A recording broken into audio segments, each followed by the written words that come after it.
కృపా సత్య సంపూర్ణుడా సర్వలోకానికే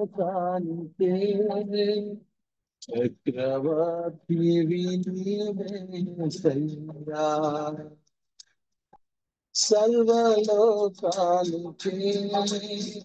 చక్రవర్తి నీవేసయ్యా నా సన్మానానికే మహనీయుడవు నీవేనయ్యా మహనీయుడవు నీవేనయ్యా కృపా సత్య సంపూర్ణుడా సర్వలోకానికే చక్రవర్తివి నీవేసయ్యా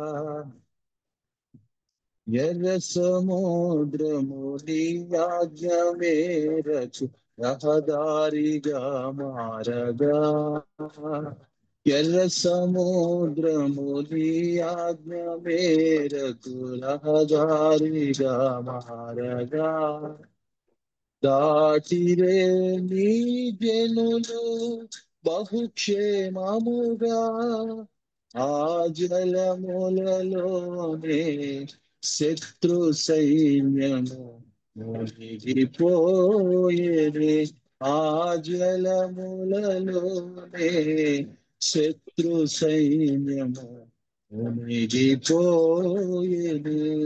కృపా సత్య సంపూర్ణుడా సర్వలోకానికే చక్రవర్తివి నీవేసయ్యా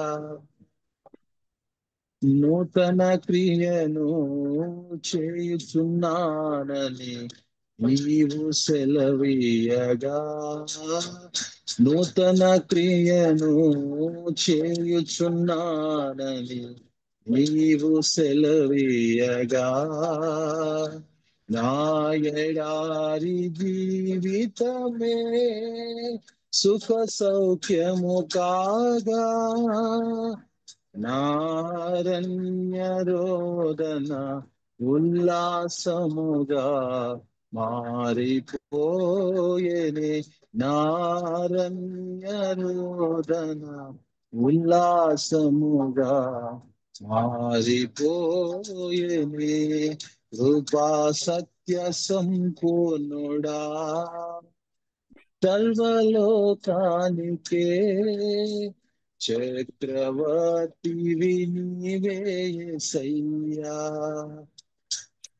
నైవేద్యములు దహన బలులు నీవు కోరవుగా నైవేద్యములు దహన బలులు నీవు కోరవుగా నా ప్రాణాత్మ శరీరము బలి అర్పణ కాగా నా జీవ బలులు స్తోత్ర బలులుగా మారిపోయేనే నా జీవ బలులు స్తోత్ర బలులుగా మారిపోయేనే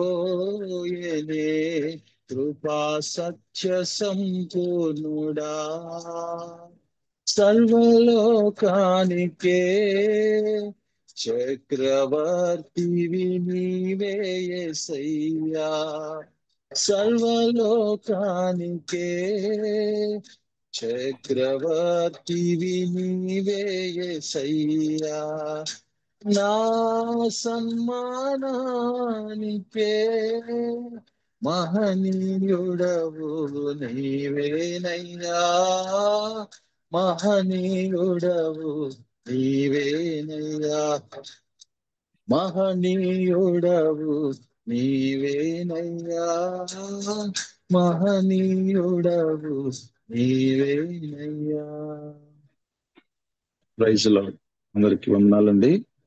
మరొకసారి దేవుడు ఇటు రీతిగా మిమ్మల్ని అందరినీ కలుసుకోవడానికి దేవుడు నాకు ఇచ్చిన ఆధిక్యతను బట్టి దేవాతి దేవునికి కృతజ్ఞతాస్తుతులు చెల్లిస్తా ఉన్నాను. దేవుని యొక్క ఆలోచన, దేవుని యొక్క ఉద్దేశాలు మన ఎడల అనేకమై ఉన్నాయి.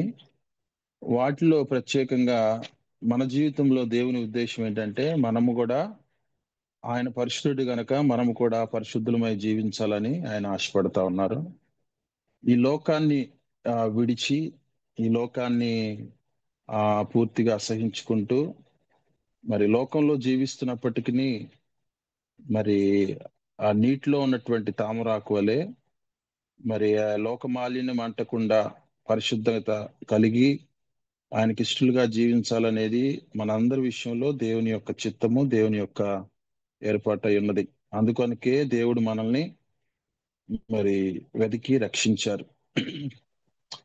ప్రత్యేకమైన జీవితాన్ని మనం జీవించాలని ఆ దేవుడు మన విషయంలో కోరుకుంటా ఉన్నారు. లోకము పో మార్గంలో మనం వెళ్ళక మరి క్రీస్తు మార్గంలో మనం పయనించాలనేది మరి ఆ యొక్క పరమాత్మని యొక్క ఆలోచన మన విషయంలో. ఈ విషయాన్ని ఇప్పుడు మనం మనసులో ఉంచుకొని వాక్యము వేటినైతే విసర్జించమంటుందో, వాక్యం వేటినైతే అసహించుకోమంటుందో మరి వాటి విషయంలో మనము అట్లాగు చేసినప్పుడు దేవుడు మన విషయంలో సంతోషిస్తారు. కాబట్టి లోకానికి వేరై జీవించాలి అనేది దేవుని యొక్క చిత్తము, ఏర్పాటై ఉన్నది. యెహెజ్కేలు గ్రంథము 16వ అధ్యాయము 49వ వచనం చదువుకుందాం. యెహెజ్కేలు గ్రంథము 16వ అధ్యాయము 49వ వచనం చదువుకుందాం.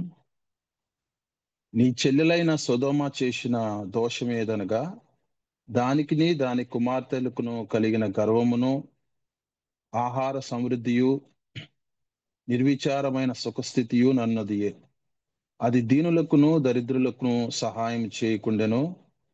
వారు అహంకరించి నా దృష్టికి హేక్రియలు చేసిరి గనుక నేను దాన్ని చూచి వారిని వెళ్ళగొట్టి తిని.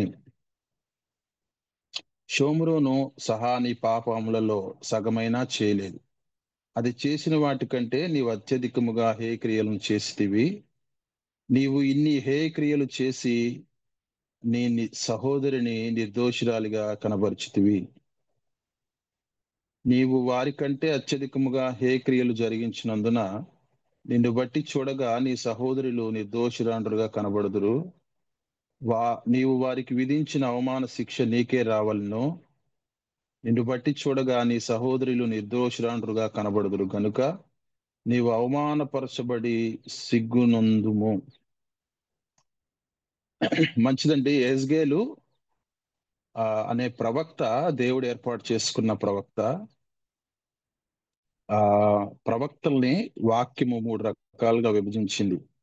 అంటే యూదులైన వారు బబులోని చెరలోనికి వెళ్ళక ముందు కొంతమంది ప్రవక్తలను దేవుడు ఏర్పాటు చేసుకున్నారు.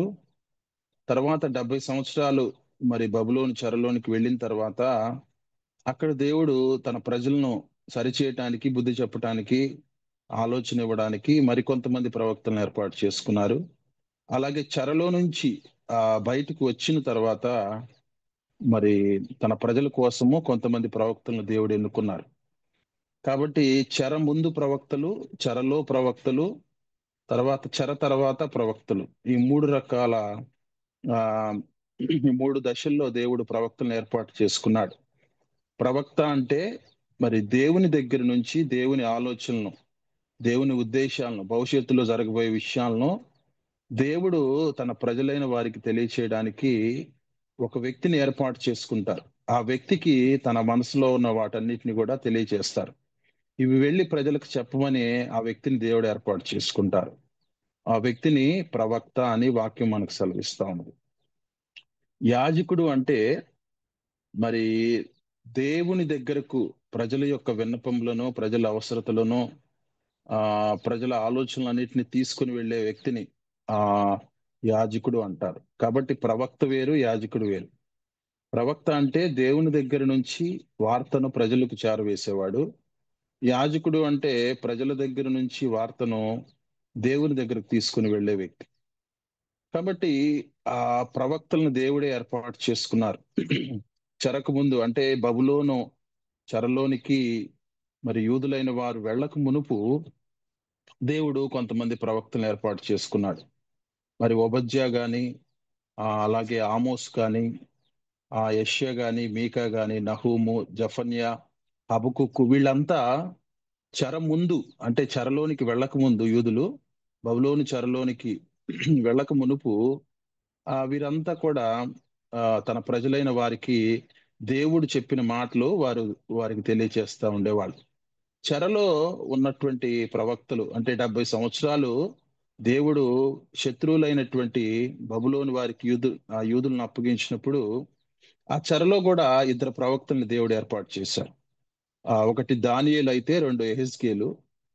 తర్వాత తర్వాత చెరలో నుంచి బయటికి దేవుడు తీసుకొని వచ్చిన తర్వాత మరలా హగ్గయి, అలాగే జకరియా, మలాకి, ఈ ముగ్గురిని కూడా దేవుడు ఏర్పాటు చేసుకున్నాడు. అంటే మొత్తం ఆ చెరకు ముందు 11 మంది ప్రవక్తలు ఉండేవారు. చెరలో ఉన్నప్పుడు ఇద్దరు ప్రవక్తలు ఉన్నారు. చెరలో నుంచి బయటకు వచ్చిన తర్వాత, దేవుడు చెరలోంచి బయటకు తీసుకొచ్చిన తర్వాత తన ప్రజలను మొత్తము ముగ్గురు ప్రవక్తలను దేవుడు తన ప్రజల కొరకు ఏర్పాటు చేశారు. కాబట్టి మొత్తంగా 16 మంది ప్రవక్తలను దేవుడు తన ప్రజల కొరకు ఏర్పాటు చేసి తన హృదయంలో ఉన్నటువంటి ఆలోచనలు వారికి తెలియచేస్తూ ఉండేవాడు. తన ప్రజలు చెడిపోయినప్పుడు వారికి బుద్ధి చెప్పేవాడు.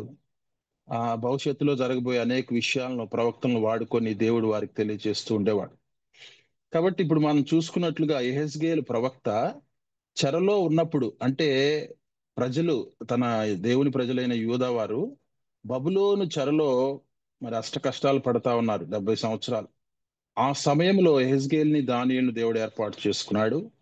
ఆ యెహెజ్కేలు ద్వారా దేవుడు యూదా ప్రజలతో ఏం మాట్లాడుతున్నాడంటే, ఇప్పుడు మనం చదువుకున్నట్లుగా నీ చెల్లెలైన సొదొమ చేసిన దోషమేమనగా అని దేవుడు మాట్లాడుతూ ఉన్నాడు.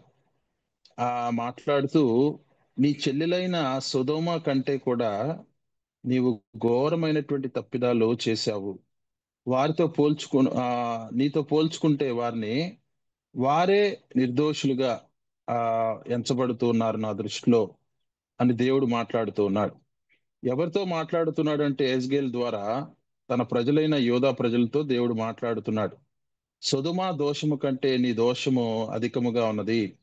సొదొమ కంటే నువ్వు గొప్ప పాపము చేసినావు అని దేవుడు మాట్లాడుతున్నాడు. ఆ ఇక్కడ పోలుస్తూ దేవుడు ఏమంటున్నాడంటే, యూదాకు అక్క చెల్లెళ్ళు ఉన్నారు.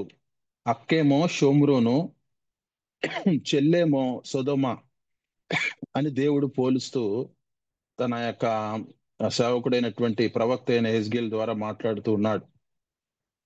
అంటే షోమ్రోను అనే అక్కతో పోల్చాడు. ఇక్కడ సొదొమను చెల్లితో పోల్చి, ఇదిగో నీ సహోదరి, చెల్లి కంటే, నీ చెల్లి అయిన సొదొమ కంటే నీ పాపము అధికముగా ఉన్నది. కాబట్టి నువ్వు సరి చేసుకుంటే మంచిది. ఇప్పటికైనా మించిపోయింది ఏమీ లేదు. మరొకసారి నా సేవకుడి ద్వారా నిన్ను హెచ్చరిస్తా ఉన్నాను. యూదా ప్రజలారా, మీ పాపము మీ చెల్లి అయినటువంటి సొదొమ కంటే అధికమైపోయినది. కాబట్టి దేవుడు హెచ్చరిస్తా ఉన్నాడు యెహెజ్కేలు ద్వారా, మరలా మీరు మారు మనసు పొందండి, మీ క్రియలను సరిచూసుకోండి. ఆ దేవుని యొక్క దేవుని దగ్గర క్షమాపణ పొంది మరలా దేవుణ్ణి వెంబడించండి. ఆ మీరు కోల్పోయినవన్నీ ఆయన తిరిగి మీకు అనుగ్రహిస్తాడు అని యెహెజ్కేలు ద్వారా దేవుడు తన యొక్క విషయాలను తెలియజేస్తా ఉన్నారు. సొదొమ చేసినటువంటి పాపాలు ఈ యొక్క 49వ వచనంలో, యెహెజ్కేలు గ్రంథము 16వ అధ్యాయము 49వ వచనంలో కొన్ని రకాల పాపాలు, దాదాపుగా ఒక 4 నుంచి 5 రకాల పాపాలను మరి దేవుడు గుర్తు చేస్తా ఉన్నాడు. ఇదిగో నీ చెల్లి అయిన సొదొమ చేసిన దోషాలు ఇట్లా ఉన్నాయని. వాటిలో కొన్ని మనము చూసుకుందాము. ఒక 5 వరకు ఉన్నాయి. ఆ 5టిని మనము ఈరోజు ధ్యానం చేసుకుందాం. మొట్టమొదటిగా దేవుడు దేని గురించి మాట్లాడుతున్నాడంటే 49వ వచనంలో, నీ చెల్లెలైన సొదొమ చేసిన దోషమేదనగా దానికిని దాని కుమార్తెకులకు కలిగిన గర్వమును అని మాట్లాడుతున్నాడు. ఫస్ట్ సొదొమలో దేవుడికి కనబడిన ప్రధానమైన పాపం ఏంటంటే, అక్కడ ఉన్నటువంటి ఆ సొదొమ గొమొరలో ఉన్నటువంటి పట్టణంలో ఉన్న స్త్రీ పురుషులందరూ కూడా గర్వము, వారందరూ పొగరబోతులు అని మాట్లాడుతూ ఉన్నాడు. వారి క్రియలు దేవుని దృష్టికి హేయక్రియలుగా ఉన్నాయి. 50వ వచనంలో ఏమంటున్నారంటే, వారు అహంకరించి నా దృష్టికి హేయ క్రియలు చేసిరి గనుక నేను దాన్ని చూచి వారిని వెళ్ళగొట్టి తిని. అహంకారంతో, గర్వంతో వాళ్ళు కన్ను మిన్ను కాకుండా నన్ను మర్చిపోయి వారి ఇష్టానుసారంగా ప్రవర్తించారు కాబట్టి, నా జీవితము నా ఇష్టం అన్నట్లుగా వారు జీవించారు కాబట్టి, వాళ్ళందరినీ కూడా నేను అగ్ని గంధకాలతో వారిని తుడిచిపెట్టేశాను అని దేవుడు ఇక్కడ మాట్లాడుతున్నాడు. కాబట్టి ప్రియులరా, మనలో గర్వం అనేది, అహంకారం అనేది లేకుండా మనం చూసుకోవాలి. బైబిల్ ఏం సెలవిస్తుందంటే, అహంకారం వెంబడి అవమానం వచ్చునని సామెతల్లో మనం చూస్తాం. అహంకారం ముందు వెళతా ఉంటే వెనకేమొస్తుందండి? అవమానం అనేది వస్తది. కాబట్టి అహంకారంగా ప్రవర్తించేవారు, గర్విష్ఠులైన వారు త్వరలో గొప్ప అవమానం పొందబోతున్నారు అని మనం గ్రహించాలి. ఇది మనం చెప్తున్న మాట కాదు కానీ, సామెతల్లో పరిశుద్ధాత్మ దేవుడు సొలొమోను చేత రాయించిన మాటలు. అహంకారం వెంబడి అవమానము వచ్చును. కాబట్టి చాలా మంది ఎందుకు అహంకారంగా ఉంటారు, పొగరుగా బట్టి ఉంటారంటే, వారు ఇతరుల కంటే గొప్పవారని, వారికి ఎన్నో విషయాల్లో వారు బెటర్‌గా ఉన్నారని వారు తలస్తూ ఉంటారు. దాన్ని బట్టి వారిలో గర్వం అనేది వచ్చేస్తూ ఉంటది. విశ్వాసులైన వారిలో గూడా ఆత్మీయ గర్వం అంటారు. అంటే నేను వారికంటే బాగా ప్రార్థిస్తాను, వారికంటే బాగా పాడతాను, వారికంటే అనేక విషయాల్లో నేను చాలా మంచి స్థితిలో ఉన్నాను అని గర్విస్తూ ఉంటారు.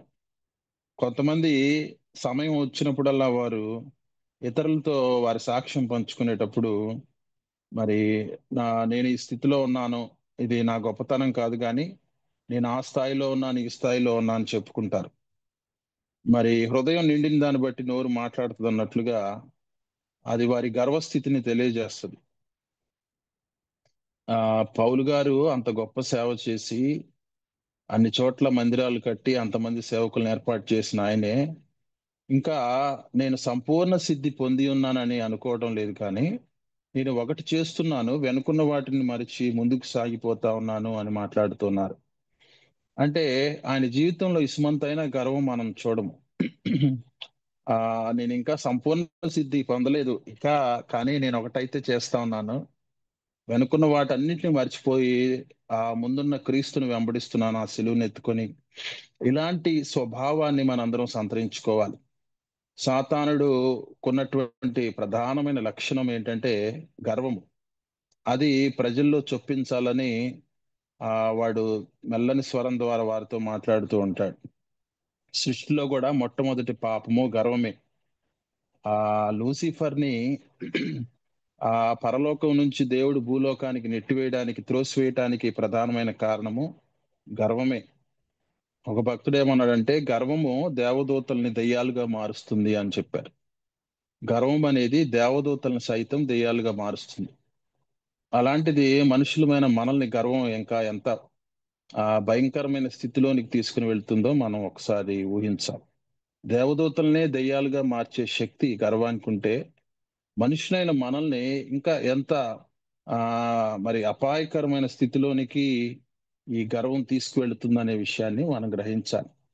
మనకున్న దాన్ని బట్టి కానీ, మనకున్న మరి విశ్వాసులుగా ప్రాముఖ్యంగా మనం దేవుడిచ్చిన ఆత్మ వరాలను బట్టి గాని, మనం ఆత్మ ఫలాలు ఫలిస్తా ఉన్నప్పుడు వాటిని బట్టి కానీ, దీని వెనుక దేవుని కృపున్నది. దేవుడే నాకు సహాయం చేస్తున్నాడు కాబట్టి, ఒకవేళ మీరు పరిచర్య చేసేవారైతే, పరిచర్యలో వృద్ధి కలిగినప్పుడు పౌలు గారు అంటారు గదా! ఎవరు అపోల్లో నాటాడు, నేను నీరు పోశాను, వృద్ధి కలుగు చేసిన వాడు దేవుడే అన్నట్లుగా, ఆ భావాన్ని మనం సంతరించుకోవాలి. ఆ స్వభావాన్ని మనం ఎంత చేసినా మన ప్రయాసకు తగిన ప్రతిఫలాన్ని మనం పొందుకున్నామంటే, దాని వెనుక దేవుని యొక్క అదృశ్య హస్తం మనకు తోడుగా ఉండి, మనకు సహాయం చేస్తుంది కాబట్టే మనము ఆ స్థాయికి వెళ్ళగలిగాము. కాబట్టి మన స్థితి వెనక, మన స్థాయి వెనక దేవుడున్నాడు అనే విషయాన్ని మనం గ్రహించాలి. చాలా మందికి స్పృహ లేకుండా మరి వారికున్న దాన్ని బట్టి, వారికున్న తలాంతులను బట్టి గాని వారు గర్విస్తూ ఉంటారు. ఆ గర్వం ఒకసారి ఏదో ఒక రోజు వారిని పతన స్థాయికి తీసుకొని వెళుతుంది. ఆ గర్వానికి తన, మన భేదాలు లేవు. ఎంతటి వారినైనా అది ఎంత ఎత్తులో ఉన్న వారినైనా పడగొట్టేటువంటి నైజం దానిది. అటువంటి గుణము కలిగి ఉన్నది గర్వం అనే విషయాన్ని మనం గ్రహించాలి. ఎందుకంటే ఎన్నో రెట్లు ఎంతో ఎత్తులో ఉన్నటువంటి పరలోకంలో అంటే హైయెస్ట్ ప్లేస్ లో ఉన్నటువంటి లూసిఫర్నే మరి అధపాతాళానికి తొక్కేసినట్లుగా భూమి మీదకి నెట్టేశాడు దేవుడు లూసిఫర్ని తనతో ఉన్న వారిని. అంటే దేవుడు గర్వాన్ని ఎంత సహించలేడు, ఎంత ద్వేషిస్తాడు. అందుకని ఒక చోట ఏమంటారంటే, గర్విష్ఠుడా నీకు నేను విరోధిని అంటాడు. కాబట్టి దేవుడే మనకు విరోధిగా మార్చబడితే మనకు ఎవరు సహాయం చేస్తారు, మనతో ఎవరు ఉంటారు? మనకి మనుషులు విరోధులు అయితే పర్లేదు, కానీ దేవుడే మనకు విరోధిగా మార్చబడితే మన గతేమవుతుందో మనం ఊహించుకోవాలి.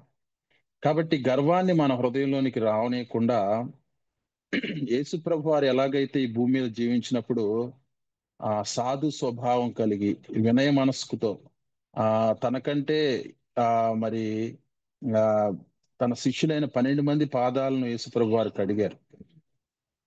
మరి ఆయన సృష్టికర్త అయినటువంటి దేవుడు, ఆ భూమి ఆకాశాలు పట్టజాలన్నటువంటి దేవుడు, ఆ భూమి నా పాదపీఠము, ఆకాశం నా సింహాసనం అని సెలవిచ్చిన దేవుడు, మరి ఎల్లప్పుడూ ఆ యొక్క చేపలు పట్టుకుంటూ ఆ మరి ఒక కంపులో జీవించేటువంటి శిష్యుల పాదాలను కడగటానికి దేవుడు ఇక్కడ ఏం తెలియజేస్తా ఉన్నారంటే, విధేయత, వినయము, లేకపోతే తగ్గింపు స్వభావాన్ని దేవుడు దాని ద్వారా మనకు తెలియచేస్తూ, మీరు కూడా ఇప్పుడు నేను ఎలాగైతే మీ పాదాలు కడిగానో మీరు కూడా ఒకరి పాదాలు ఒకరు కడుక్కోండి అని దేవుడు మాట్లాడుతూ ఉన్నాడు. ఈ స్థితి, ఈ స్వభావము సొదొమ గుమరలో లేకపోవటం వల్ల వారందరూ కూడా వారిని దేవుడు ఏం చేశాడు, వైప్డ్ అవుట్ అంటే తుడిచిపెట్టేశాడు. అసలు వారెవ్వరూ లేకుండా అగ్నికందకాలతో దేవుడు వారిని కూల్చివేసినట్లుగా, అంటే వారిని నాశనం చేసినట్లుగా మనం చూస్తా ఉన్నాం. అందుకని ఇర్మియా గ్రంథంలో కూడా భక్తుడు ఏమంటారంటే, ఆ జ్ఞాని తన జ్ఞానమును బట్టి గాని, శూరుడు తనకున్నటువంటి గొప్పతనాన్ని బట్టి గాని, ఐశ్వర్యవంతులు ధనాన్ని బట్టి గాని గర్వించకూడదు. ఒకవేళ నువ్వు జ్ఞానవంతుడు అయితే ఆ జ్ఞానము దేవుడు నాకు ఇచ్చాడు అని దేవునికి మహిమ చెల్లించాలి, దేవుని నామాన్ని గొప్ప చేయాలి. అలాగే ఒకవేళ నువ్వు శూరుడు అయితే ఆ గొప్పతనము దేవునిదే అని గ్రహించాలి. నాదేమి లేదనేటువంటి అహం అనేది నీలో పూర్తిగా నశించాలి అని ఇర్మియా ప్రవక్త అంటూ ఉన్నాడు. ఐశ్వర్యవంతుడైతే ఆ ధనాన్ని దేవుడు నీకు ఇచ్చాడు కాబట్టి ఆ ధనాన్ని జాగ్రత్తగా వాడుతూ దేవుణ్ణి గనపరచు, ఆ ధనాన్ని బట్టి గర్వించకూడదు అని ఇర్మియా భక్తుడు మాట్లాడుతున్నాడు. కాబట్టి ప్రియులారా, మన విషయంలో మనము ఏ విషయంలో కూడా మనము కూడదు, ఏ విషయంలో కూడా మనం గర్వించకూడదు. ఒకవేళ సాతానుడు అటువంటి ఆలోచన మనకు కలుగు చేస్తున్నప్పుడు వెంటనే మనము దేవుణ్ణి జ్ఞాపకం చేసుకోండి. దేవా, నువ్వు ఇవ్వబట్టే కదా నాకు ఈ స్థితి, నాకు ఈ స్థానము అని ఎల్లప్పుడూ కూడా దేవుని నామాన్నే మనం గణపరుస్తూ ఆయనకే ఘనత మహిమ ఆరోపిస్తూ మనము దీన మనస్కులమై జీవించటము, తగ్గింపు స్వభావము కలిగి మనకంటే మన పక్కనున్న వారిని గనులని ఎంచి, యేసుప్రభు వారు కూడా అదే చేశారు. తన శిష్యులను తనకంటే గనులుగా ఎంచి మరి వారి పాదాలు కడిగినట్లుగా మనం చూస్తా ఉన్నాం. కాబట్టి మనం కూడా ఇటువంటి స్వభావాన్ని సంతరించుకొని జీవించినప్పుడు ఇది క్రీస్తు స్వభావము కనుక తండ్రి అయిన దేవుడు మన విషయంలో సంతోషించి మనల్ని అత్యధికంగా మరి ఆశీర్వదించి మన విషయంలో ఆయన అత్యధికంగా సంతోషించేటటువంటి దేవుడే ఉన్నాడు. కాబట్టి ఇక్కడ నీ పాపము సొదొమ గుమర పాపం కంటే ఎక్కువైంది, నీ చెల్లి అయిన సొదొమ గుమర పాపం కంటే ఎక్కువైందని మాట్లాడుతూ సొదొమ స్థితిని ఇక్కడ దేవుడు తెలియజేస్తా ఉన్నాడు. కాబట్టి మొట్టమొదటిగా వారిలో గర్వము అనేది ఏలుబడి చేస్తా ఉన్నది. రెండవదిగా చూస్తే 49వ వచనంలోనే ఆహార సమృద్ధియు అనే మాట మనం చూస్తాం. ఆహార సమృద్ధి అంటే ఆహారాన్ని సమృద్ధిగా ఆ సంపాదించుకోవటం అని కాదు, కానీ తిండిపోతనము అంటే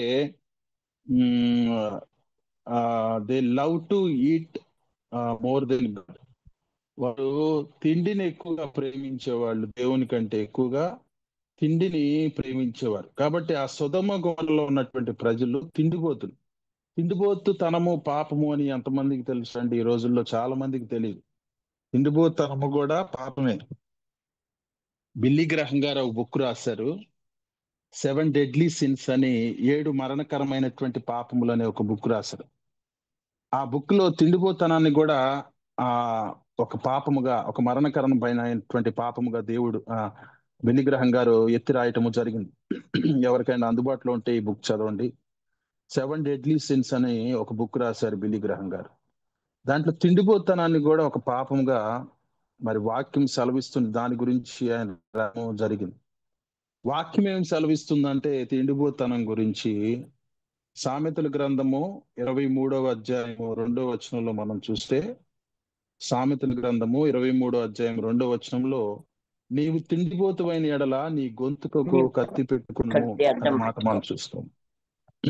నీవు తిండిపోతువైన ఎడల నీ గొంతుకు కత్తి అడ్డం పెట్టుకునుము. అదే సామెతల గ్రంథము 20వ అధ్యాయము 21వ వచనంలో, ఆ సారీ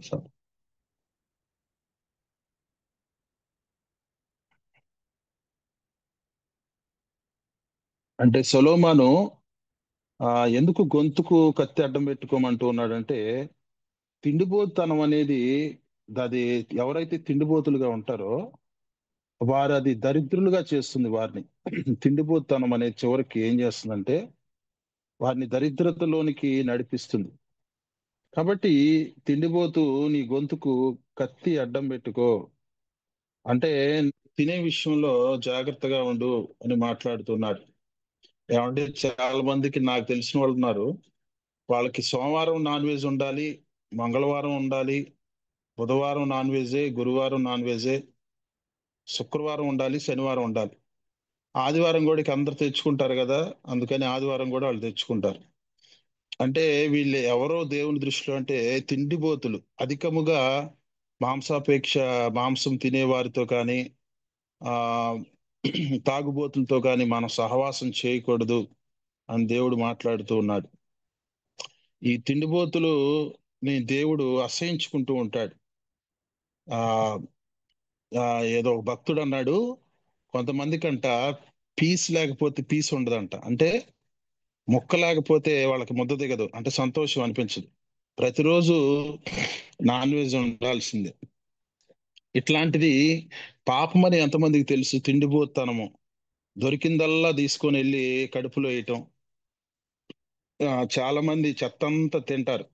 అంటే కడుపును ఒక డస్ట్బిన్ లాగా వాడతారు. చెత్తనంతా తీసుకెళ్లి మనం డస్ట్బిన్ లో వేసినట్లుగా కడుపులో వేసుకుంటా ఉంటారు.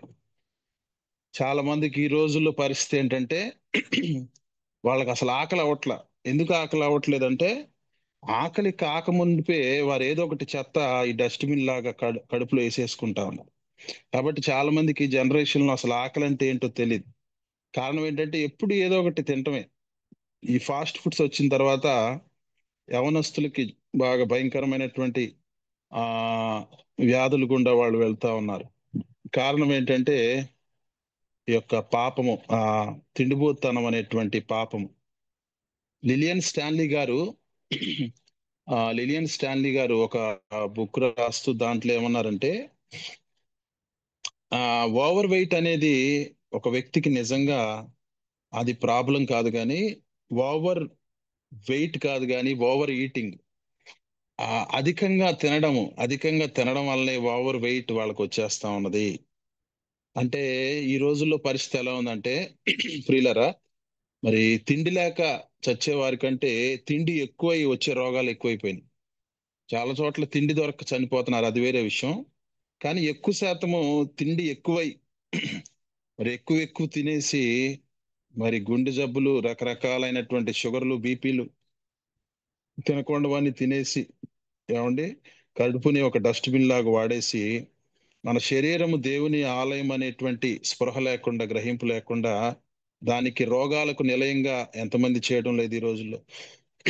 శరీరాన్ని పరిశుద్ధంగా కాపాడుకోవటం ఎంత ప్రాముఖ్యమో, దేవుడిచ్చినటువంటి శరీరాన్ని చక్కగా ఆరోగ్యంగా ఉంచుకోవటం కూడా, ఎందుకంటే ఆ విషయంలో కూడా దేవుడు లెక్క అడగబోతున్నాడు. కాబట్టి మరి ఈ తిండిపోతనం వల్ల శరీరానికి ఎన్ని రోగాలు కొని తెచ్చి పెట్టుకుంటున్నారు సొంత శరీరానికి. ఆ విషయంలో చాలా మంది గ్రహింపు లేని వారిగా తిండిపోతుతనము ఏమంటే ఇస్రాయేలీలు కూడా లేచిన దగ్గర నుంచి మాంసం మాంసం అని మోషే అనకబట్టం.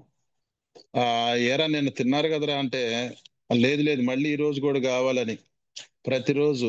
ఇంకా దేవుడు ఏం చేశాడంటే, ఎవరైతే మాంసం మాంసం అన్నారో వాళ్ళందరికి సమృద్ధిగా మాంసం ఇచ్చి, ఆ మాంసం వాళ్ళ యొక్క పంటిలో పంటి సందులో ఉండినప్పుడే వారందరినీ కూడా దేవుడు ఆ యొక్క ఎడారిలోని వారందరిని చంపేశాడు. కాబట్టి ఎవరైతే మీట్ మీట్ అని ఎగిరారో, ఎవరైతే మీట్ మీట్ అని మరి మోషేని ఇసికించారో, వాళ్ళందరి పేరు ముందు లేటు పడిపోయింది. అంటే అందరూ చనిపోయారు. మీట్ అన్న వాళ్ళందరి పేరు ముందు లేటు పడిపోయింది. నా చిన్నప్పుడు నాకు సరిగా జ్ఞానం లేనప్పుడు, చిన్న వయసులో ఈ పెళ్లి కార్డుల్లో మిమ్మల్ని ప్రేమతో ఆహ్వానించేవారు ఆ లేట్ వెంకటేశ్వర్లు, లేకపోతే లేట్ రమణమ్మ అట్లా ఉండేవి. ఆ లేట్ అంటే నేనేమనుకునేవాడిని అంటే, లేటుగా వస్తారు కావాలి వీళ్ళు పెళ్లికి అనుకునేవాడిని. అంటే ఆ లేట్ అంటే చనిపోయిన వారు అని అర్థం. దాన్ని అట్లా రాసేవాళ్ళు. వీళ్ళ అబ్బాయి పెళ్లికి వీళ్ళు లేటుగా రావటం ఏంటి అనుకునేవాడిని. కాబట్టి ఈ మీట్ ఎవరైతే మీట్ మీట్ అని ఎవరైతే కవర్లాడారో, అంటే వాళ్ళ కానా అని వెళ్తున్నాం మనం అన్నా కూడా వాళ్ళకి ఎట్లా వినపడుతుంది అంటే, కానా కానా అన్నట్లు వినపడుతుంది. అంటే తిండి గొడవే ఎప్పుడు, లేచిన దగ్గర నుంచి తిండి గొడవే. దేవుడు వాళ్ళని ప్రేమించి భయంకరమైన ఐగుప్తు బానిసత్వం నుంచి విడిపించి పాలు తేనెలు ప్రవహించే కానాల్లోకి ప్రవేశపెట్టబోతున్నాడు కొన్ని రోజుల్లో. దాని కొరకు ఎదురు చూస్తూ, దాని కొరకు కలలుగంటూ దేవుని ప్రేమను, ఆయన గొప్పతనాన్ని, ఆయన యొక్క సార్వభౌమాధికారాన్ని, ఆయన శౌర్యాన్ని వాటిని తలంచుకుంటూ చక్కగా పాటలు పాడుతూ ప్రయాణం చేయాల్సిన వీళ్ళు ప్రతిరోజు ఈ తిండిపోతనం అనేటువంటి పాపం ద్వారా చాలా మంది మరి మాంసాపేక్ష కలిగిన వారందరూ కూడా మరి ఆ పాలు తేనెలు ప్రవహించడం అంటే దేనికోసం వారు వెళ్ళి ప్రయాణం అయ్యారో, దేన్ని చూడాలని ఆశపడి వాళ్ళు ప్రయాణం అయ్యారు, ఆ గమ్యాన్ని చేరకుండానే వారి పాపాలే వాటికి కారణమై వారు మధ్యలోనే మరణించినట్లుగా మనం చూస్తా ఉన్నాం. కాబట్టి తిండిపోతుతనము అనేది చాలా భయంకరమైనటువంటి పాపము. ఎవరైతే తిండిపోతులుగా ఉంటారో వాళ్ళు దరిద్రులుగా మార్చబడతారు. శారీరకంగా కూడా బలహీనులైపోయి, కొంతమంది ఏమో వయసుకు మించిన ఆ వృద్ధాప్యంలో ఉన్నట్లుగా, యవన వయసులో ఉన్నవారే వృద్ధాప్యంలో ఉన్నట్లుగా కనపడతారు.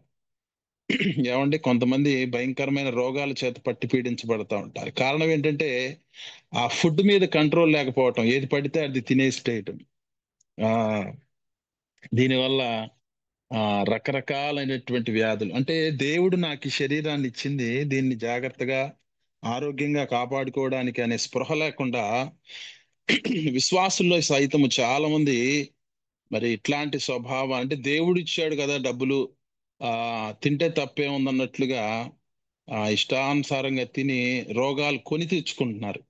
అంటే ఆహారం ఎట్లాగైతే కొని తెచ్చుకుంటారో అలాగ రోగాలు కొని తెచ్చుకుంటూ మరి దుఃఖముతో, ఆయాసముతో, బలహీనతలతో రోజులు వెళ్ళదీస్తున్నారు. కారణం ఏంటంటే వారి తిండిపోతుతనమే వారికి ఉరిగా మార్చబడింది.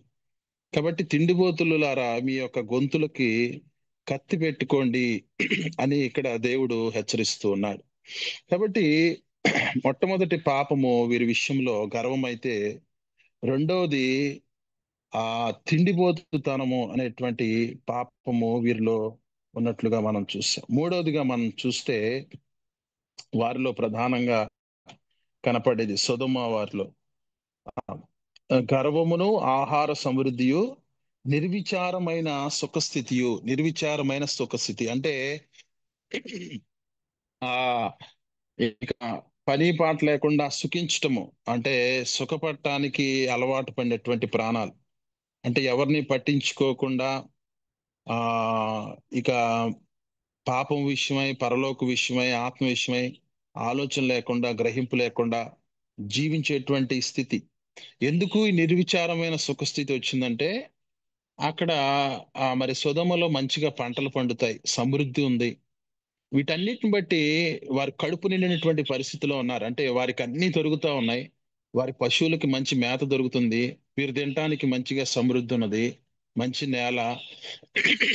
అందుకనే కదా లోతు కూడా మరి సొదొమని సెలెక్ట్ చేసుకొని అక్కడికి వెళ్ళాడు. అది చూడటానికి మరి ఎలా కనపడుతుంది అంట లోతు కంటే, అది యెహోవా తోటలాగా ఉన్నది అని అంటాడు. అక్కడ 14 వచనం 13 వచనంలో అనుకుంటా, 13 అధ్యాయంలో ఆది కాండం. యెహోవా తోట అంటే ఏదైనా తోటలాగా, అంటే అంత అందంగా, అంత పచ్చగా, ఆ అంత సమృద్ధి అక్కడ అతనికి కనబడింది. నిజమే.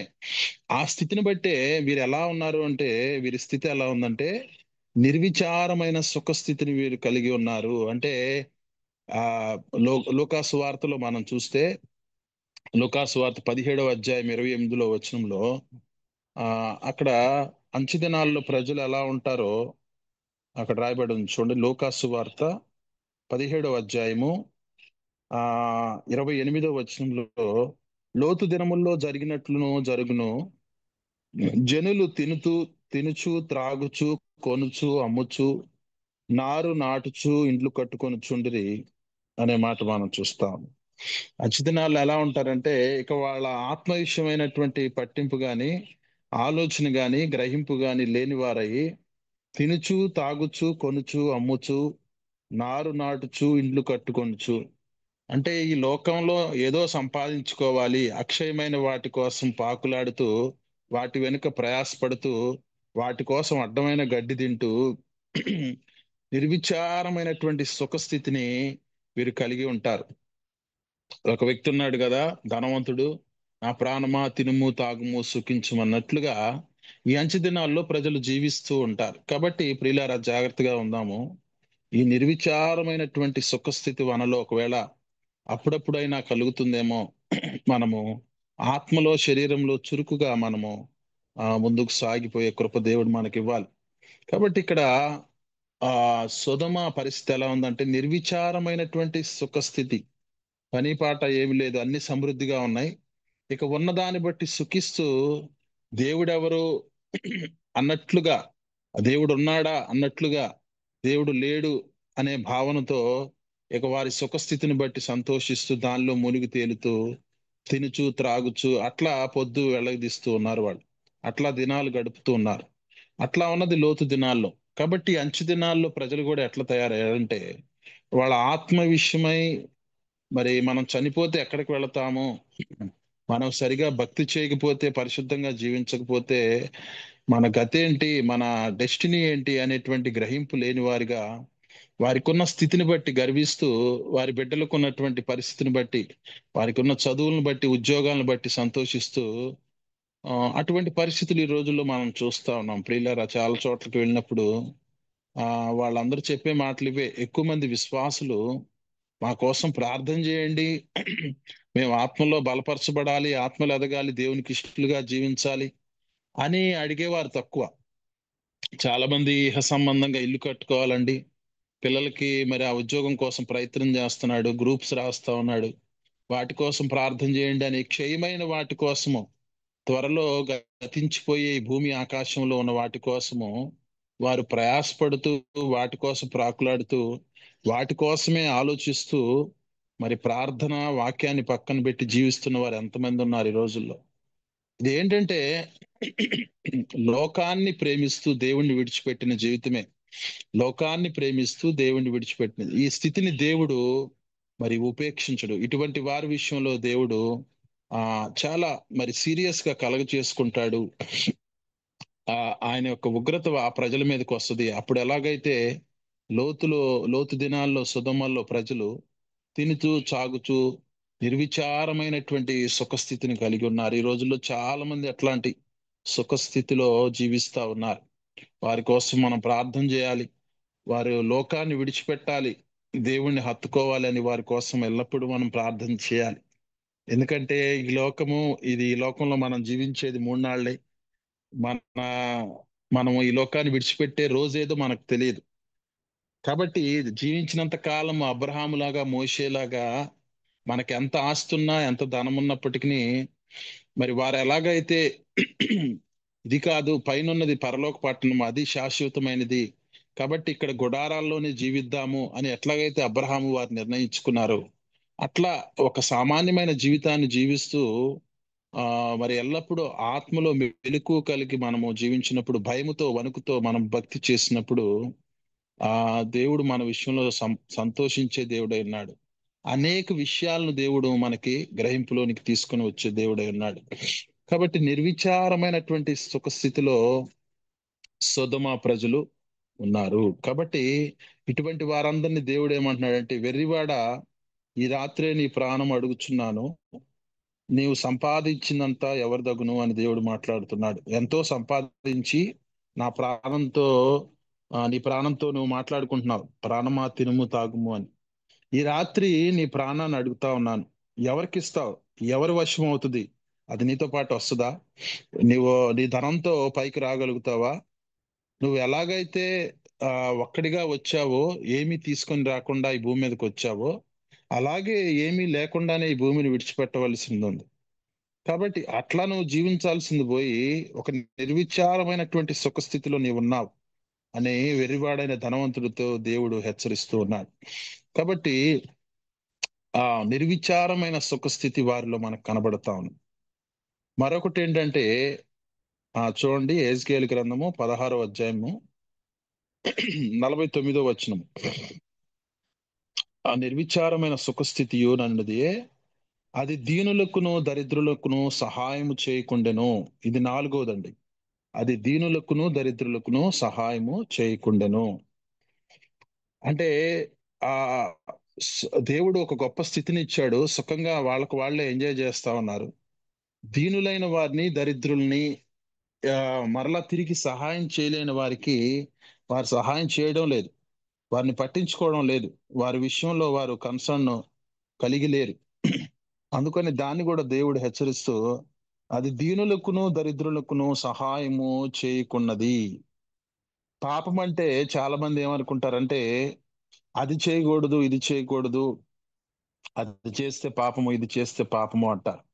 పాపాన్ని రెండు రకాలుగా విభజించారు. ఒకటేంటంటే సిన్స్ ఆఫ్ కమిషన్, అంటే చెయ్యకూడని వాటిని చేయటం పాపం. ఇది మనందరికి తెలుసు. రెండోది ఏంటంటే సిన్స్ ఆఫ్ ఒమిషన్, అంటే చెయ్యవలసిన వాటిని చేయకపోవటం. ఇక్కడ వీళ్ళు ఏం చేస్తా ఉన్నారంటే, చెయ్యవలసిన వాటిని చేయడం లేదు, అది కూడా పాపమే. వారి చుట్టూ ఎంతో మంది దీనులు దరిద్రులు ఉంటే వారికి ఏమాత్రము సహాయం చేసే గుణం లేని వారిగా వీరు జీవిస్తున్నారు. అందుకని వాక్యం ఏం సెలవిస్తుందంటే, మేలైనది చేయనెరిగియు అలాగు చేయని వానికి అది పాపమగును అని సెలవిస్తాం. అంటే మేలైనది ఏదో వాక్యం సెలవిస్తా ఉన్నది, అది చేయనెరిగియు, అంటే చేయాలని తెలిసి కూడా చేయకపోవటము, అది చివరికి వారికి ఎలా అవుతుందంటే అది వారికి పాపం అయిపోతుంది అని వాక్యము సెలవిస్తా ఉంది. దేవుడు మనకిచ్చిన దాంట్లోనే మనకు ఇతరులకు ఇవ్వటం అనేది నేర్చుకోవాలి. ఈ యొక్క లక్షణాన్ని మనము సంతరించుకోవాలి. చాలా మంది మరి మీ ఇంటికి వస్తే ఏమిస్తారు, మా ఇంటికి వస్తే ఏం తెస్తారు అన్నట్లుగానే ఉంటది వారి భక్తి, వారికున్న స్వభావం. అంటే ఎప్పుడు ఏదో ఒకటి తీసుకోవడమే, ఏదో ఒకటి ఆశించటమే గాని ఇచ్చేటువంటి స్థితి, ఇచ్చే మనసు వారికి ఉండదు. అది కూడా ఒక పాపమేనని దేవుడి దృష్టిలో అది ఒక పాపమని మనం గ్రహించాలి. అది దీనులకును దరిద్రులకును సహాయం చేయకుండాను. నీ చెల్లెలైనటువంటి సొదొమ పరిస్థితి ఎలా ఉందంటే, అది దీనులకును దరిద్రులకును సహాయము చేయకుండెను. కాబట్టి ప్రియులారా, మనం కూడా మనకు తిరిగి ఎవరైతే సహాయం చేయలేరో, చాలా సార్లు ఏం చేస్తామంటే, ఎవరైతే మనల్ని మరలా పిలుస్తారో, ఎవరైతే వారి ఫంక్షన్స్ కి మనల్ని పిలుస్తారో, వారి భోజనాలు పెట్టుకున్నప్పుడు మనల్ని పిలుస్తారో, అట్లాంటి వారినే భోజనాలకు పిలుస్తారండి. కానీ మనం చేయవలసింది ఏంటంటే, మనకి ఎవరైతే తిరిగి సహాయం చేయలేరో, మనకి తిరిగి రీపే చేయలేరో, అటువంటి వారికి మనం సహాయం చేసినప్పుడు మన విషయంలో దేవుడు సంతోషిస్తారు. నాకు ఒక ఆంటీ తెలుసు. ఆవిడ ఏం చేస్తారంటే, మరి గుంటూరులో ఉన్నటువంటి ఈ మన చర్చెస్ ముందు గాని, లేకపోతే గుళ్ళు ముందు గాని చాలా మంది బిచ్చగాళ్ళు అడుక్కుంటూ ఉంటారు. వారందరినీ కూడా ఒక రోజు అంటూ ఒక ప్లాన్ చేసుకొని, మరి ఇంటి ముందు పెద్ద టెంట్ వేసి మంచిగా ఒక ప్రార్థన కూడికని పెట్టి, ఆ అడుక్కు తినే వారందరినీ కూడా తీసుకొని వచ్చి వారందరినీ కుర్చీల మీద కూర్చోబెట్టి వారికి మంచిగా వాక్యాన్ని వినిపించి, మంచి సేవకుని పిలిపించి, ఆ తర్వాత వారికి మంచిగా ఆ, భోజనం పెట్టి వారిని పంపించేస్తారు. అది చూసినప్పుడు నాకు చాలా ఆశ్చర్యం వేసింది. అంటే ఇది దేవుని మనస్సు, ఈవిడ సంతరించుకున్నారు అంటే దీనులకు దరిద్రులకు సహాయం చేయటం. ఆ బిచ్చగాళ్ళు ఆవిడకి ఏమైనా సహాయం చేయగలుగుతారా? మరి కృతజ్ఞతతో, కన్నీటితో ఆమెకు వందనాలు చెప్పి వెళ్ళిపోతారు తప్ప, వారు తిరిగి ఆమెకేమి ఇవ్వలేరు. కానీ దేవుని మనస్సు, దేవుణ్ణి నమ్మిన బిడ్డ, మరి దేవుడు ఆమెకిచ్చిన ఆలోచన అది. నీకెంతో ఇచ్చాను కదా! నీకు ఇచ్చిన దాంట్లో నుంచే నువ్వు లేని వారికి, బెచ్చగాళ్లకు, అనాథలకు, నిరాశ్రయులైన వారికి సహాయం చేయమని దేవుడిచ్చిన తలంపుని బట్టి ఆవిడ మరి చాలా సార్లు అలా చేయటం అనేది నేను చూశాను. ఫస్ట్ లో నేను ఇక్కడ ఏదో మీటింగ్ జరుగుతుంది, ఇక్కడ ఏదో స్తుతికుడికి జరుగుతుందేమో అని భావించేవాడిని. కానీ తర్వాత తెలిసినప్పుడు మరి చాలా సంతోషించి మరి ఆంటీతో మాట్లాడటం జరిగింది. దేవుడిచ్చిన తలంపే ఇది అని. కానీ దేవుడు ఎంతో మందికి ఇలాంటి తలంపులు ఇస్తా ఉన్నాడు. కానీ ఎంతమంది వాటిని ఆచరణలో పెడుతున్నారు ప్రియులారా? కాబట్టి దీనులకు, దరిద్రులకు సహాయం చేసే స్వభావాన్ని మనము కలిగి ఉండాలి. చివరిగా ఐదవది ఏంటంటే సొదొమలో ఉన్నటువంటి పాపము కామాతురత. దీన్ని ఒక ట్రాన్స్లేషన్ లో ఏమన్నారంటే హోమోసెక్షువాలిటీ, అంటే మగవారు మగవారితో మరి పాపం చేయటం, కామాతురత. ఇది ఎక్కడ మనకు కనబడుతుందంటే ఆది కాండము 19వ అధ్యాయంలో 4-5 వచనాల్లో మనం చూస్తాం. చూడండి, ఆది కాండము 19వ అధ్యాయము ఆ 4-5 వచనాల్లో ఏమనుందంటే, వారు పండుకొనక ముందు ఆ పట్టణస్థులు అనగా సొదొమ మనుషులు బాలురును వృద్ధులను ప్రజలందరూ నలుదిక్కుల నుండి కూడి వచ్చి ఆ ఇల్లు చుట్టూ వేసి లోతును పిలిచి, ఈ రాత్రి నీ వద్దకు వచ్చిన మనుషులు ఎక్కడా? మేము వారిని కూడినట్లుగా మా యొద్దకు వారిని వెలుపలికి తీసుకొని రమ్మని అతనితో చెప్పగా. చూడండి ఎంత భయంకరమైన స్థితిలోనికి సొదొమ ప్రజలు వెళ్ళిపోయారు. ఆ హోమోసెక్సువాలిటీలోకి వెళ్ళిపోయారు. ఇద్దరు దేవదూతలు పురుషుల రూపంలో మరి సొదొమకు వచ్చారు. వాళ్ళు ఎందుకు వచ్చారంటే లోతుని అతని కుటుంబాన్ని తీసుకొని సొదొమ దాటించాలి. కారణం ఏంటంటే సొదొమను దేవుడు అగ్నిగంధకాలతో కాల్చివేయబోతా ఉన్నారు కొద్దిసేపట్లో. కాబట్టి వాళ్ళని తొందర చేయడానికి, వారిని తోడు పెట్టుకొని తీసుకొని రావడానికి ఆ దేవుడు ఇద్దరు దేవదూతల్ని పురుషుల రూపంలో పంపిస్తే, నాకు ఇక్కడ ఇది వాక్యం చదువుతున్నప్పుడల్లా మరి భయాన్ని, ఆశ్చర్యాన్ని కలిగించే విషయం ఏంటంటే సొదొమ మనుషులను, బాలురును, వృద్ధులను, ప్రజలందరూ అనే మాట చూస్తాను. యవనస్తులు కాదంట, బాలురు, వృద్ధులు కూడా. అంటే ఎంత భయంకరంగా కామాతురత కలిగిన ప్రజలుగా వీరున్నారో మనం ఇక్కడ చూస్తా ఉన్నాం. అందుకని దేవుడు వారిని నాశనం చేశాడు. అంటే బాలురు కూడా, చిన్నపిల్లలు కూడా, వృద్ధులు కూడా. అంటే ఎంత భయంకరమైనటువంటి ఆ పరిస్థితుల్లో ఆ ప్రాంతం ఉన్నదో. మేడిపండు చూడ మేలిమై ఉండును, పొట్ట విప్పి చూడ పురుగులున్నట్లుగా సొదొమ పరిస్థితి ఉన్నది. చూడటానికేమో చక్కగా పచ్చగా సమృద్ధి కలిగిన ప్రాంతంగా ఆ ఉంది, గాని పొట్ట విభజిస్తే పురుగులు ఉన్నట్లుగా ఆ ప్రాంతంలోకి వెళితే అక్కడ ఉన్న ప్రజలందరూ ఎలాంటి వాళ్ళు అంటే హోమోసెక్సువాలిటీ, కామాతురత కలిగినటువంటి ప్రజలు, మనుషులందరూ అలాంటి వారై ఉన్నారు. బాలురు, వృద్ధులు, రేపో మాపు చనిపోయే వృద్ధులు కూడా ఈ కామాతురతతో ఆ దేవదూతలను పాడు చేయటానికి మరి లోతు దగ్గరికి వచ్చి, ఆ మనుషులు ఎక్కడ, వారిని మా దగ్గరికి తీసుకొని రా ఆ అని మాట్లాడుతున్నారు పాపం చేయటానికి. చూడండి ఎంత భయంకరమైనటువంటి పరిస్థితి.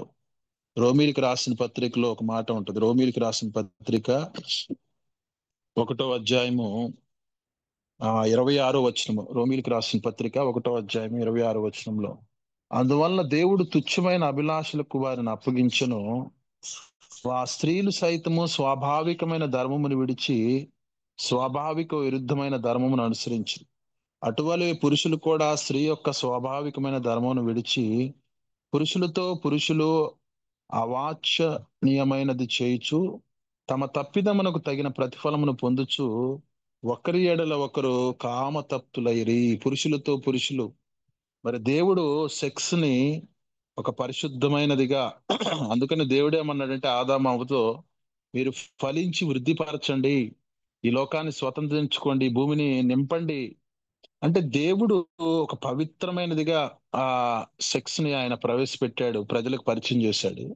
దాన్ని ఎలా మార్చేశారంటే వీళ్ళు కామ తప్తులై ఆ పురుషులతో పురుషులు అవాంఛనీయమైన చేయుచు తమ తప్పిదమ్మునకు తగిన ప్రతిఫలమును పొందుచు ఒకరి ఎడల ఒకరు కామతప్తులైరి. ఎందుకు ఈ రోజు ప్రజలు ఎయిడ్స్ తో, చిన్నపిల్లలు సైతము ఎయిడ్స్ బారిన పడుతూ ఉన్నారు? ఆ ఎంతో భవిష్యత్తు ఉన్న వారు ఎందుకు వారి జీవితాలను నాశనం చేసుకుంటున్నారంటే కామాతృత అనేది వారిలో ఉన్నది. అందుకని వాక్యం మనకు సెలవిస్తుంది కదా, పాపం వల్ల వచ్చు జీతము మరణము. నాకు తెలిసిన ఒక నర్సు ఒక ఆవిడ అంటున్నారు, అసలు చాలా భయంకరంగా ఉన్నది బ్రదర్ ఈ రోజుల్లో పరిస్థితి. మరి టీనేజ్ పిల్లలు 16-17 సంవత్సరాల వయసు ఉన్నటువంటి మగపిల్లలు వచ్చి హాస్పిటల్లో ఈ ఎయిడ్స్ కి సంబంధించినటువంటి మెడిసిన్ తీసుకుని వెళ్తా ఉన్నారు. రీసెంట్ గా ఒక 16 సంవత్సరాల పిల్లవాడిని నేను అడిగాను, ఎరా నీకెప్పుడు వచ్చిందిరా అంటే, నా గర్ల్ ఫ్రెండ్ వల్ల నాకు వచ్చింది మేడం, నేను ఆ అమ్మాయితో పాపం చేసినప్పుడు ఆమెకున్నది ఎయిడ్స్, నాకు కూడా వచ్చింది అని చెప్పి.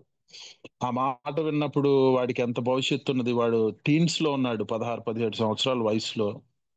వాడి వివాహం ఏం జరుగుతుంది? చక్కగా వివాహం చేసుకొని పిల్లల్ని కానీ దేవుని సన్నిధిలో ఎదగవలసిన వారు ఎట్లా అయిపోయారంటే, మధ్యలోనే వారు కూర్చున్న కొమ్మను వారే నరికేసుకున్నట్లుగా. కారణం ఏంటంటే ఈ కామాతురత. కాబట్టి ప్రియులరా, ఆ ఇటువంటి వారి కోసం మనం ప్రార్థన చేయాలి. కామాతురతలో చాలా మంది యవనస్తులు ఈరోజు వారి జీవితాలను నాశనం చేసుకుంటూ ఉన్నారు. ఏమంటే డెలివరీకి వచ్చే ప్రెగ్నెన్సీ వచ్చింది అని చూపించుకోవడానికి వచ్చేవారి కంటే మాకు అబార్షన్ చేయండి అని పెళ్లి కాక ముందు వచ్చే యవనస్తులు ఈ రోజుల్లో ఎక్కువయ్యారు. కారణం ఏంటంటే కామాతురత ఈ రోజుల్లో అది మరి విచ్చలవిడిగా అయిపోయి ఉన్నది. కాబట్టి ఆ వారి కోసము మనం ప్రార్థన చేయాలి. అందుకనే ఎందుకంటే దేవుడు ఇటువంటి వారందరినీ కూడా ఆయన ప్రేమించి ఆ వారిని పరిశుద్ధపరిచే దేవుడు. రోమీలికి రాసిన పత్రిక 6వ అధ్యాయము, ఆ రోమీలికి రాసిన పత్రిక 6వ అధ్యాయం 23వ వచనంలో, ఎలయనగా పాపం వలన వచ్చు జీతం మరణము, అయితే దేవుని కృపావరము మనం ప్రభువైన క్రీస్తు యేసునందు నిత్య జీవము. చూడండి, పాపం వల్ల వచ్చు జీతం మరణం అంటూనే అక్కడతో ఆపకుండా, అయితే దేవుని కృపావరము మన ప్రభువైన క్రీస్తు యేసునందు నిత్య జీవము. మనం ఎంత పాపులమైనప్పటికీ దేవుని కృపావరం అంటే యేసు రక్తము ప్రతి పాపం నుంచి మనల్ని కడిగి పరిశుద్ధపరిచి నిత్య జీవాన్ని ఇచ్చేది. కాబట్టి దేవుడు ఇక్కడ హెచ్చరిస్తా ఉన్నాడు, యూదా ప్రజలను హెచ్చరిస్తా ఉన్నాడు, ఇదిగో నీ చెల్లి అయిన సొదొమ మించిన పాపం నీలో ఉన్నది, జాగ్రత్త పడము. నీ చెల్లి అయినటువంటి సొదొమ పరిస్థితి ఎలా ఉందంటే, ఆ ఆ గర్వము అనే పాపం వారిలో ఏలుబడి చేసింది. మరి అలాగే తిండిబోతుతనం వారిలో ఉన్నది. ఏమండి? తర్వాత నిర్విచారమైనటువంటి సుఖస్థితి, దరిద్రులకు దీనులకు సహాయం చేయలేని పరిస్థితి, చివరిగా కామాతురత. కానీ వీరికంటే కూడా నీ స్థితి ఇంకా మరి అదే అధికముగా ఉన్నది, నీ పాపం ఎక్కువగా ఉన్నది. ఇప్పటికైనా నీవు నీ స్థితిని దేవుని సన్నిధిలో ఒప్పుకుంటే ఆయన మరి నిన్ను పరిశుద్ధపరచగలిగిన దేవుడు. దేవుని కృపావరము మన ప్రభు అయిన క్రీస్తు యేసునందు నిత్య జీవము. ఇప్పటికైనా ఆ ఎవరైతే మరి క్షమాపణ దేవుని దగ్గర పొందుతారో వారికి నిత్య జీవాన్ని ఇచ్చే దేవుడు, వారి పాపాలను ఆయన శుద్ధీకరించేటువంటి దేవుడు. కాబట్టి 5 రకాలైనటువంటి పాపాల గురించి ఈరోజు మనం ధ్యానం చేసుకున్నాము. పాపాలు ఏవి మనకు అంటకుండా ప్రార్థన ద్వారా, వాక్యం ద్వారా మనం ఎల్లప్పుడూ పరిశుద్ధంగా జీవిస్తూ ఆయన వెంబడించే కృప దేవుడు మనకు అనుగ్రహించును గాక. ఆమేన్. ప్రార్థన చేసుకుందామండి. ప్రేమ నమ్మకం కలిగిన మా పరలోక తండ్రి, మీ పాదాలకు స్తోత్రాలు, వందనాలు. చెరలో ఉన్నప్పుడు నాయన యెహెజ్కేలు ప్రవక్త ద్వారా నీ ప్రజలైన యూదులకు నాయన, ఇదిగో నీ చెల్లైనటువంటి సొదొమ పాపం కంటే నీ పాపం అధికంగా ఉన్నదని మీరు మాట్లాడి ఉన్నారు. నాయన గర్వము, తిండిబోతుతనము, నాయన మరి నిర్విచారమైనటువంటి సుఖస్థితి, దీనులైన వారికి దరిద్రులకు సహాయం చేయలేని స్థితి, కామాతురత, ఈ భయంకరమైనటువంటి పాపము, వారిలో భయంకరమైన పాపాలు సొదొమ ప్రజల్లో ఉన్నాయి కాబట్టి నాయన వారిని మీరు సహించలేదు, వారిని మీరు అగ్నికందకాలతో ఆ నాయన మరి తుడిచిపెట్టేశారు. కాబట్టి ఆ విషయంలో మేము జాగ్రత్తగా ఉండడానికి వీటిలో ఏ పాపమైతే మమ్మల్ని నాశనం చేయడానికి తొంగి చూస్తా ఉన్నదో నీ వాక్యం ద్వారా నాయన నీ రక్తము ద్వారా ప్రార్థన ద్వారా వాటిని కడిగి వేసుకొని పరిశుద్ధ జీవితం జీవిస్తూ ముందుకు సాగిపోయే కృప మాకు అనుగ్రహించమని ఈ రోజు మీరు హెచ్చరించిన నీ వాక్యాన్ని బట్టి మరొకసారి నీకు స్తోత్రాలు చెల్లించుకుంటా విన్న వాక్యాన్ని మా హృదయంలో ఆయన భద్రపరుచుకొని ఫలింపులోని తీసుకుని రావడానికి కృపద ఇచ్చేయమని యేసయ్య ఉన్నతమైన నామములో అడిగి వేడుకుని ప్రార్థిస్తున్నాము తండ్రి ఆమేన్. ఆమేన్. పరలోకమందున్న మా తండ్రి, మీ నామం పరిశుద్ధపరచబడును గాక, మీ రాజ్యం వచ్చును గాక, మీ చిత్తం పరలోకమందు నెరవేరినట్లు భూమి అంతటి నెరవేరును గాక. మా అనుదిన ఆహారం నేడు మాకు దయచేయము. మా ఇళ్ళ అపరాధములు చేసిన వారిని మేము క్షమించిన ప్రకారం మా అపరాధములు క్షమించుము. మమ్మల్ని శోధనలోనికి తేక దుష్టుని నుండి తప్పించుము. రాజ్యము, శక్తి, మహిమ నిరంతరము నీవి అయినవి తండ్రి. ఆమేన్.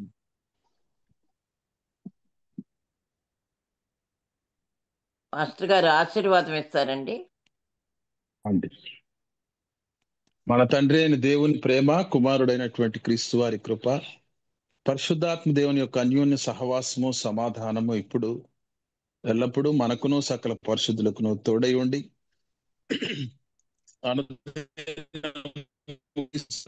మార్చబడుతూ ఆయన రాకడకు సిద్ధపడే కృప మనకు మన వారందరికీ దేవుడు అనుగ్రహించును గాక. ఆమేన్.